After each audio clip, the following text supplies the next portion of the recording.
Hey y'all, it's Clay from Morgan's Rust Revival. Today we're going to be working on the 69 GMC. So I haven't got to tell y'all much about this one. We've been working on the 52. But this is a 1969 GMC short wheelbase. It's got a positive traction 410 geared rear end in it. It's got a 3-speed Saginaw and a 305 engine in it. It is a V8. It's a Dura model 305. Eventually, that's going to be one of the projects on here. Is we're going to change the motor and transmission out to a little bit different setup. But for today's video, we are going to be working on the gauge cluster.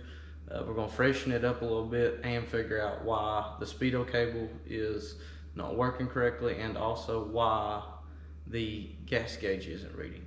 So this is the engine bay. It is actually pretty clean for what it is. The truck, actually, when I bought it, was a really clean truck. The guy just got done rebuilding it completely, all the way down to the frame. So it's really nice, but have had some problems out of it since. Had an older carburetor on it. It caught on fire and it burnt the hood. Just some little small things that I've had to do to it that it really needs a little bit more of a freshening up. So hopefully that's what we'll do here the next few videos on and off. We'll be working on this one a little bit, working on the other one a little bit.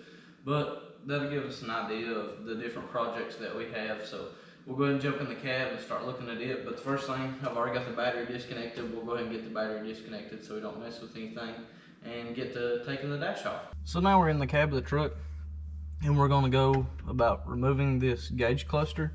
Things you will need is a Phillips screwdriver, a pair of needs one of those pliers, a 5/16 wrench, and kind of like a thermostat screwdriver. So first thing we're going to do is remove these knobs right here, one for the headlights and the one for the windshield wipers. So what you're going to have to do as far as removing these, you'll pull the lights out and you have to reach up under the dash.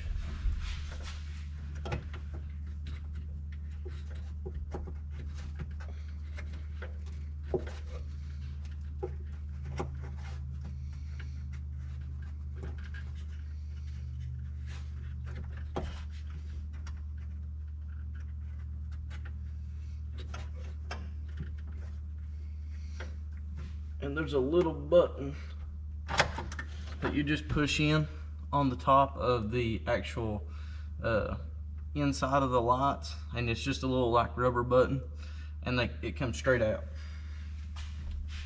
And then to remove the little grommets behind them, you can use your needle nose to go into the little hose, and you just twist it, and then it just screws all the way out.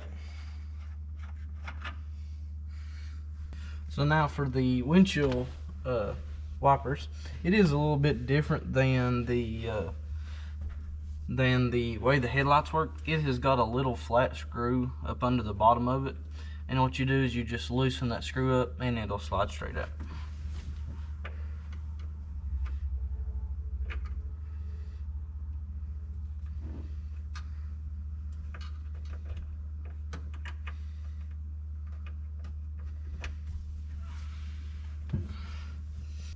So now that we have got both of those out, I'm going to reach my hand up under behind the dash and just loosen up the speedo cable that comes into the back of the speedometer. It should be finger tight, so once you loosen it up, we should be able to just set it off to the back. And after we do that, then I'll do a time lapse and we'll take all the screws out all the way around and set it out. Then we'll have to unplug some wires and disconnect the oil pressure line from the back of the cluster.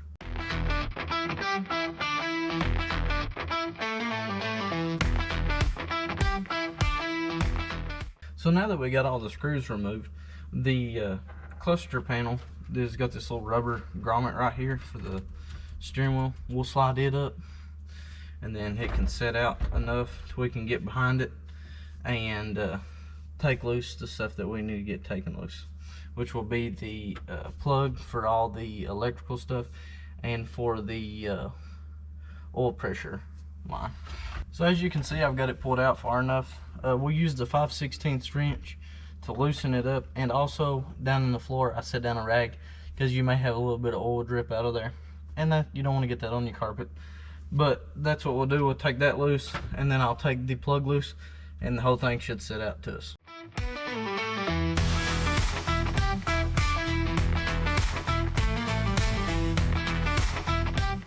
So as you can see, we've got the gauge completely loose. I'll try to show y'all this real quick. On the plug, the main plug that comes into the back for your wiring, it's got two little tabs on each side. You just kind of squeeze it together and it should pop straight out. But that opened everything up. We'll go set this over there on the bench and just kind of look at it and see what all we need to do to it, and see how it looks. So as you can see, we've got the cluster out, and this is what I was going to show you all once we get it out. These hands for the fuel gauge and for the tach, and also for the oil pressure, temperature, and the battery. We're going to take this all apart and take this out, and we're going to get some orange fingernail paint and paint these up and make it look really nice. So to take this apart, what we're going to have to do is we'll take out all these bolts right here around the corners. They look like a 1/4 inch, but I'll go ahead and get them taken out, and we'll set this out here.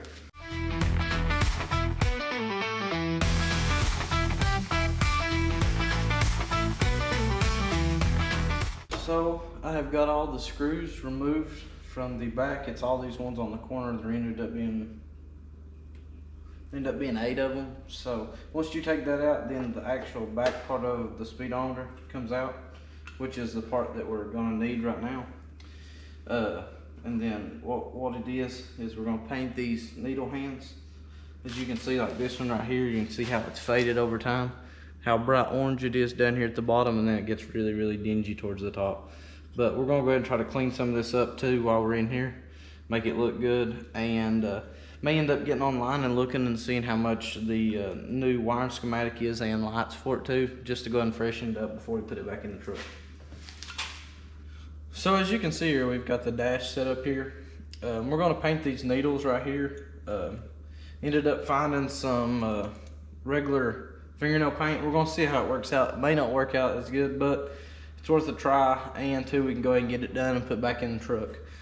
So as far as painting them though, what I've done is took a piece of just regular plain paper, and just going to try to slide it kind of like this around it,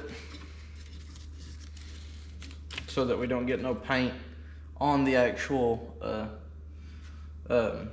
tach, or I mean on the fuel gauge and all the other ones. So we'll just try to slide these under them best we can.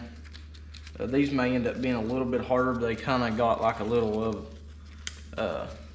stop so that the gauge hand don't go too far. So we'll get them set in there best we can, kind of like that. And we'll go ahead and get the rest of these done and painted, and I'll put you all on a time lapse so you all can see it as I get it all set up.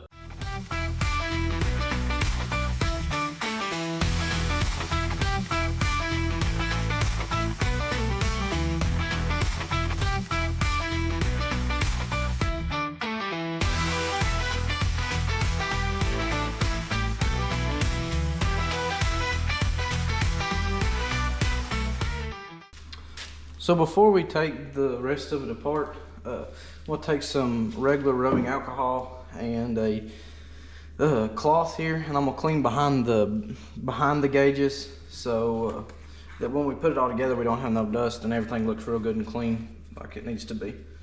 So we'll just kind of get a little bit on the rag, and we're pretty easy on it. Get it cleaned up pretty decent, so everything looks good.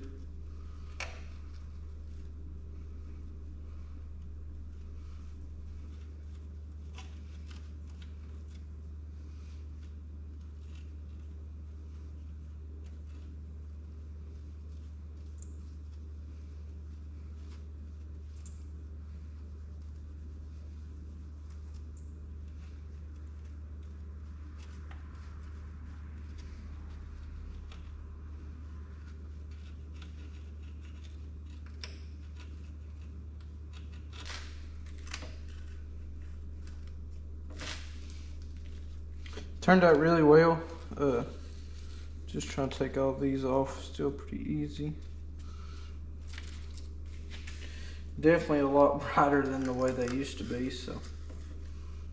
Got everything off. We'll let it sit here for a little bit longer and make sure they're completely dry before we put it all back together. And we'll kind of clean it as we go too, so. After we get it back together, we'll put it back in the truck. We're not gonna wire up like the speedo cable or the hard line going for your oil pressure. But we will try to plug it in to the back into the circuit board so that we can try to troubleshoot the fuel gauge and see what's going on with it and why it's not working. So as you can see, the needles turned out really, really good. So what we're gonna do is put it back together now, and we will go and get everything kind of dusted off so it looks good. Once we put it all back together,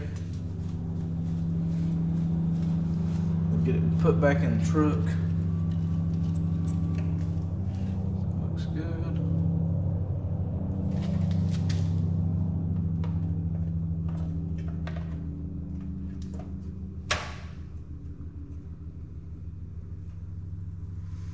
Okay. Now we'll set this back in there.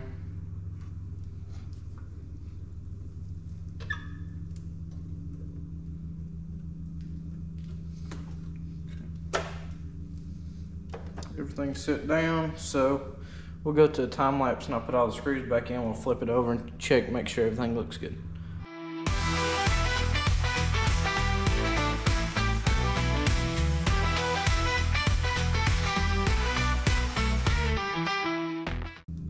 Got it all put together. As you can see, the dash turned out really well. I really am very pleased with the way the needles turned out, real pretty and bright. So we'll get it slapped back in the truck real quick and kind of do some troubleshooting on the fuel gauge and see what's going on with it. So we're gonna set the dash back over in there again. Just like so. We'll just leave it kind of sitting like that for right now. I'm gonna kind of lay it back out this way a little bit, so that we can plug it up and also check some stuff while we are,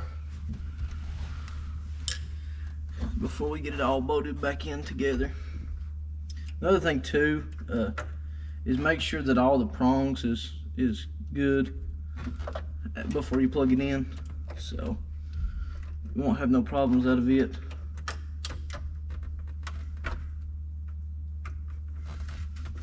I've got the battery hooked up right now, so what I'm going to do is I'm going to make sure the gauges come on right now.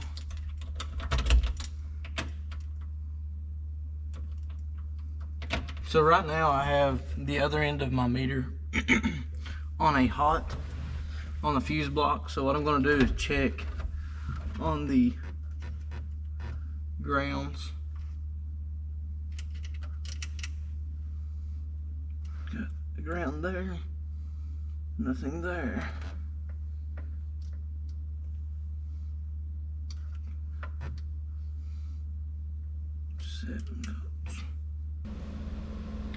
So I found a wire that was loose back behind the gauge cluster. I ended up going ahead and grounding it out where it's supposed to go to. So we're gonna go ahead and slap the dash back in there, and we'll make sure everything comes on and works after that.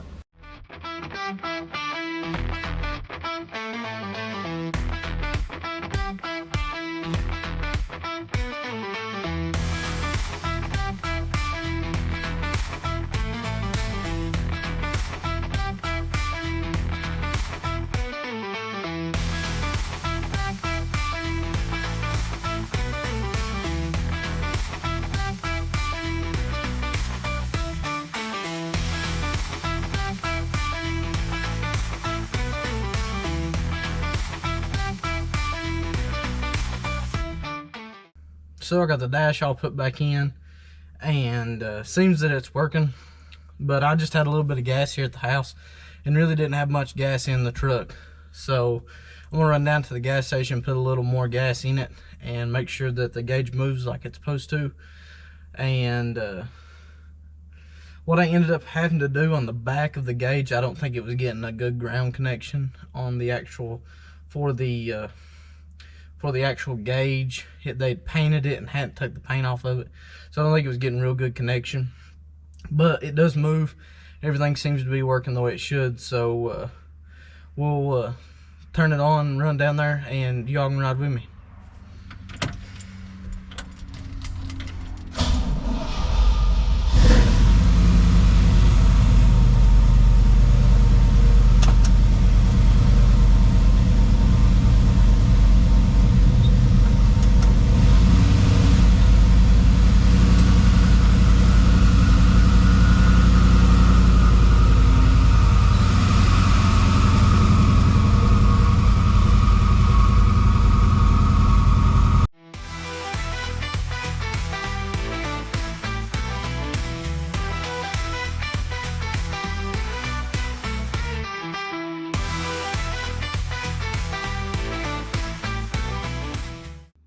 So it is the next day. After I went and took the truck down to the gas station, filled it up with gas, come to find out it wasn't out of gas. The gas, the actual sending unit wasn't reading as it was filling up. So whenever you would unplug the sending unit, it would start acting like it was full, just like the sending unit was on empty. So what I come to find out after I put gas in it, was that the sending unit isn't working at all, isn't sending the signal back. So I am gonna have to pick one of them up, and that will be in a part 2 of this video. I'll go ahead and get it in, and we'll go ahead and wrap that up in another part. Hopefully the next video that comes out will be that one. So I just wanted to let you all know that I'm gonna wrap this video up right now, and go ahead and get the parts and stuff in that we need to finish up the sending unit so the gas gauge will work. But hopefully y'all found some stuff interesting with the way that I ended up painting the gauges. I know it looks a whole lot different. It looks a lot better in the truck too. So just wanted to tell y'all I'm gonna wrap the video up like this, and we'll try to get it fixed up as soon as I get the sending unit. I have to try to order one. So whenever it comes in, that'll be the next video, hopefully next week for you all. But thank you all for watching, and hope y'all are enjoying these. I got a new TikTok account, and also I've been trying to use some of the videos for shorts so that we can just try to get some other views, and maybe some people that see the channel that may not see it any other way. So just trying different avenues of getting their name out there a little bit. But thank you all for watching again, and remember, always keep Christ the center of your life.